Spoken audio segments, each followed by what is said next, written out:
کوئٹہ کے علاقے موسیٰ خیل میں دہشت گردوں نے قومی شاہراہ پر فائرنگ کر کے 23 افراد کو قتل کر دیا۔ ایس ایس پی موسیٰ خیل ایوب اچکزئی کا کہنا ہے کہ مسلح افراد نے بین الصوبائی شاہراہ پر ناکہ لگا کر مسافروں کو بسوں سے اتارا اور فائرنگ کر دی۔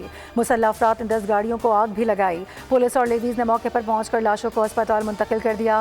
ادھر کلات میں قومی شاہراہ پر دہشت گردوں کے حملے میں 5 اہلکاروں سمیت 10 افراد جاں بحق۔ پولیس کا سب انسپکٹر، 4 لیویز اہلکار اور 5 شہری شامل۔ بولان میں بھی دہشت گردوں نے بزدلانہ کارروائی کرتے ہوئے ریلوے پل کو نشانہ بنایا۔ دھماکے میں پل کو نقصان پہنچا، ایک شخص جاں بحق اور متعدد زخمی۔ ریلوے حکام کے مطابق واقعے کے بعد کراچی اور پنڈی جبکہ کوئٹہ سے اندرون ملک جانے والی ٹرینوں کو روک دیا گیا۔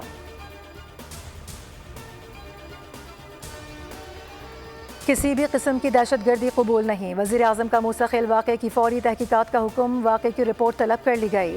دہشت گرد حملے پر شدید غم و غصے کا اظہار کرتے ہوئے شہداء کے لیے دعائے مغفرت کی اور لواحقین کے لیے صبر جمیل کی دعا کی۔ کہا ملک سے دہشت گردی کے مکمل خاتمے تک دہشت گردوں کے خلاف جنگ جاری رہے گی۔ صدر مملکت آصف علی زرداری کی بھی شدید مذمت، قیمتی جانوں کے ضیاع پر گہرے رنج اور غم کا اظہار۔ کہا دہشت گرد ملک و قوم اور انسانیت کے دشمن ہیں۔ وزیر داخلہ محسن نقوی کی بھی مذمت، کہا دہشت گرد اور سہولت کار عبرتناک انجام سے بچ نہیں پائیں گے۔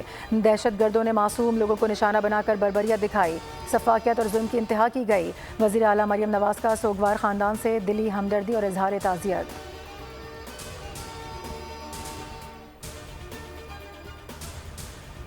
دشمنوں کو کرارا جواب، 25 اور 26 اگست کی رات دہشت گردوں نے بلوچستان میں متعدد جگہوں پر بزدلانہ حملے کیے۔ سیکیورٹی فورسز اور قانون نافذ کرنے والے ادارے نے جوابی کارروائی کی۔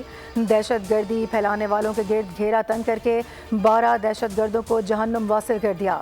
سیکیورٹی فورسز کا دہشت گردوں کے خاتمے تک آپریشن جاری رکھنے کا عزم۔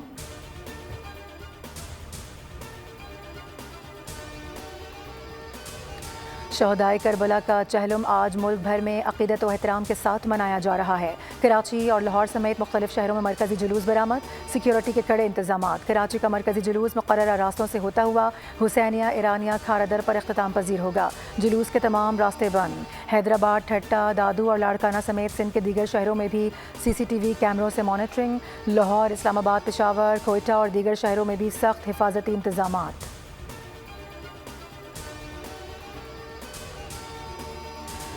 سندھ میں موبائل فون سروس مکمل طور پر بند۔ کراچی اور حیدرآباد کے مختلف علاقوں میں موبائل سروس معطل۔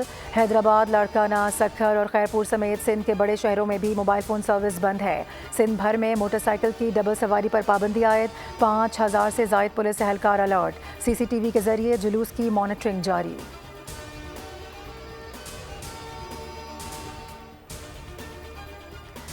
اسلام آباد ہائی کورٹ میں سلو انٹرنیٹ کے خلاف درخواست پر سماعت، عدالت نے PTA سے تفصیلی رپورٹ طلب کر لی۔ انٹرنیٹ سلو کیوں ہے؟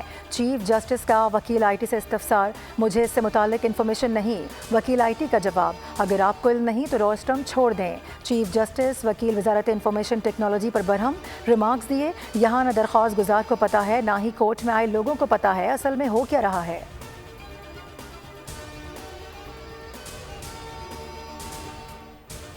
بجلی کی چوری اسٹیٹ اور عوام کے لیے قابل برداشت نہیں، کوشش کر رہے ہیں کہ اس سال چوری کے نقصانات کم ہوں۔ بجلی کے پری پیڈ میٹرز کا منصوبہ زیر غور ہے۔ وفاقی وزیر توانائی اویس لغاری کی ملتان میں میڈیا سے گفتگو، کہا کیپیسٹی پیمنٹ روپے کی قدر کم ہونے سے دگنی ہو گئی، 1 سال میں بجلی کی قیمتیں کافی حد تک کم ہو جائیں گی۔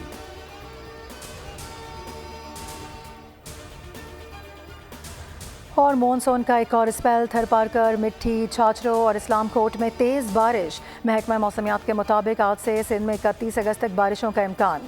کراچی، حیدرآباد، ٹھٹہ اور بدین میں موسلادھار بارش متوقع، نشیبی علاقے زیر آب آنے کا خدشہ۔ دریائے سندھ میں کوٹری کے مقام پر نچلے درجے کا سیلاب، کئی دیہات زیر آب آ گئے، سکھر بیراج کے دروازے کھول دیے گئے۔